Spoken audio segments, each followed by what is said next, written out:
Тука не се случила апокалипса. Ова е колапсот на езеро Треска предизвикан од човечки фактор.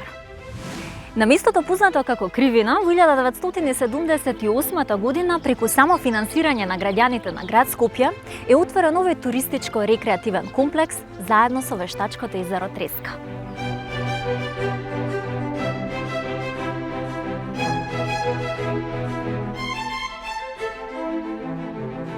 Најголемата посетеност езерото има во 80-тите години на минатиот век, кога во топлите денови илјадници граѓани се разладуваа во него.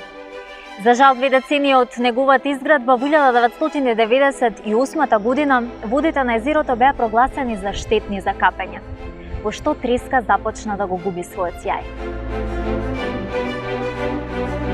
Веројатно на некој му беше многу полесно и поедноставно да гради, отколку да одржува нешто што скопјани многу одамна го имаат платено со своите средства. На ова место ќе го вратиме животот во Скопје за сите. Животот во овој туристичко-рекреативен комплекс сега е замран. Езерото, базените, шеталиштата, бифејата, камп-приколките повеќе ги нема. Старите камп-приколки од комплексот беа отстранети на почетокот на годината. Дел од нив може да се најдат во околните места: Матка, Шишево, Глумово и Сарај. Сега во езеро Треска е предвидено да се гради хотел со 5 звезди, викенд куќи, бунгалови, аквапарк, базени.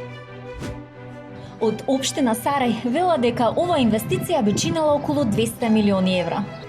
По сите ветувања изминативе години дека ќе се врати сјајот на езеро Треска, се врати само купнежот на скопјани како пред 40 години. Во нивниот град да има повторно еден ваков туристичко-рекреативен комплекс.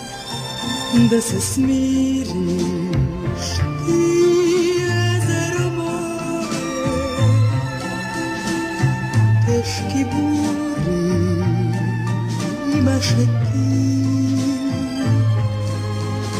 Санот ветрот те брануваше и ко дете знам плачеше ти.